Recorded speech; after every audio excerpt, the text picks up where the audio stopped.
Welcome to our Cinematic Storycraft English Learning YouTube channel. Today is very interesting topic, my holidays in London. This story is helpful for your English learning, listening and speaking skills, so listen carefully and feel free and enjoy the story. As I stepped off the plane at Heathrow Airport, the cool, crisp air of London greeted me, a refreshing change from the warm climate I had left behind. My name is Rose, and at 24 years old, I was ready to embrace the charm and excitement of London for the very first time. I had always dreamed of visiting London, a city rich with history and culture. The anticipation of seeing iconic landmarks, exploring cobblestone streets, and immersing myself in the vibrant energy of the city had kept me awake during the long flight. I checked into my charming little hotel in Covent Garden, a lively area known for its theatres, street performers, and cosy cafes. The hotel's old-world charm, complete with flower boxes on the windows and a welcoming lobby, set the tone for my adventure. On my first day, I decided to visit the British Museum. As I walked through the grand halls, I marveled at the vast collection of artifacts from around the world.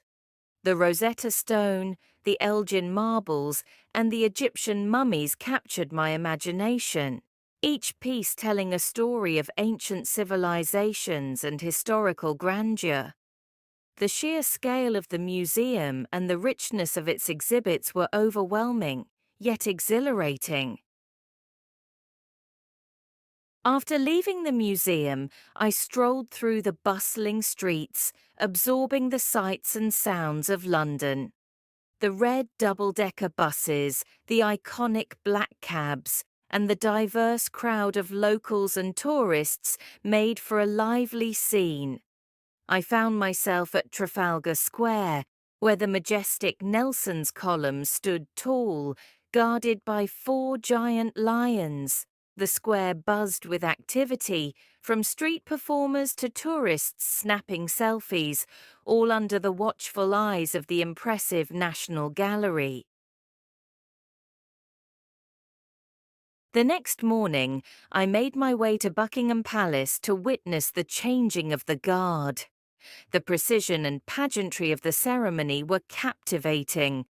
The guards, dressed in their distinctive red tunics and bearskin hats, marched with such discipline and grace. It was a quintessentially British spectacle, and I felt a sense of awe and pride witnessing this tradition. Eager to see more of London, I hopped on a double-decker bus for a tour around the city. The bus wound its way through the streets, offering glimpses of the Houses of Parliament, Big Ben, and the Tower of London. Each landmark had its own story, its own place in the tapestry of British history. When we passed by the River Thames, I decided to disembark and take a leisurely cruise along the river. The view of the city's skyline from the water was breathtaking, with the modern Shard juxtaposed against the historic Tower Bridge.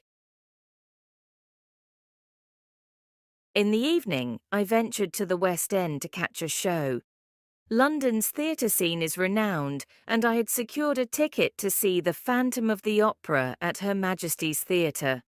The performance was mesmerizing, the music hauntingly beautiful, and the actors' talent undeniable.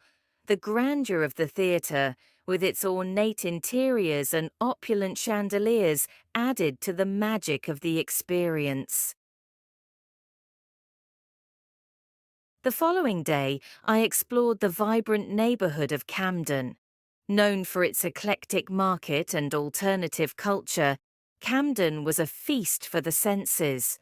The market stalls offered everything from vintage clothing to quirky souvenirs, while the aroma of street food from around the world filled the air. I indulged in some delicious fish and chips from a local vendor, savoring the crispy batter and tender fish. Later, I visited the iconic Abbey Road, where I couldn't resist recreating the famous Beatles album cover.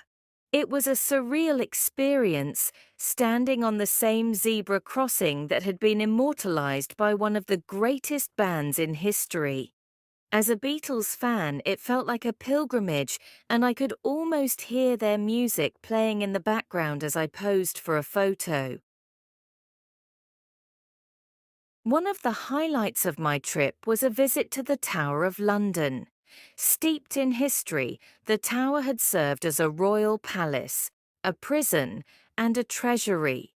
The yeoman warders, or beefeaters, guided us through the grounds, sharing tales of intrigue, betrayal, and royal executions. Seeing the crown jewels up close was a dazzling experience. The sheer opulence and craftsmanship of these treasures were awe-inspiring. My final day in London was spent exploring the serene beauty of Hyde Park. The park was an oasis of calm amidst the hustle and bustle of the city. I rented a bicycle and rode along the tree-lined paths, passing by the Serpentine Lake and the Diana, Princess of Wales Memorial Fountain. The tranquility of the park provided the perfect setting to reflect on my journey and soak in the natural beauty of my surroundings. As my holiday in London drew to a close, I felt a mix of emotions. The city had surpassed all my expectations, offering a perfect blend of history, culture, and modernity. I had seen and experienced so much, yet there was still so much left to explore. London had captured my heart with its charm and energy, and I knew I would return someday to uncover more of its treasures. With a heavy heart but a head full of memories, I boarded my flight home, already planning my next adventure. London had been everything I had hoped for and more, and I couldn't wait to share my stories with family and friends. As the plane took off, I glanced out the window for one last look at the city that had given me an unforgettable holiday. Comment your feedback, like and subscribe our channel.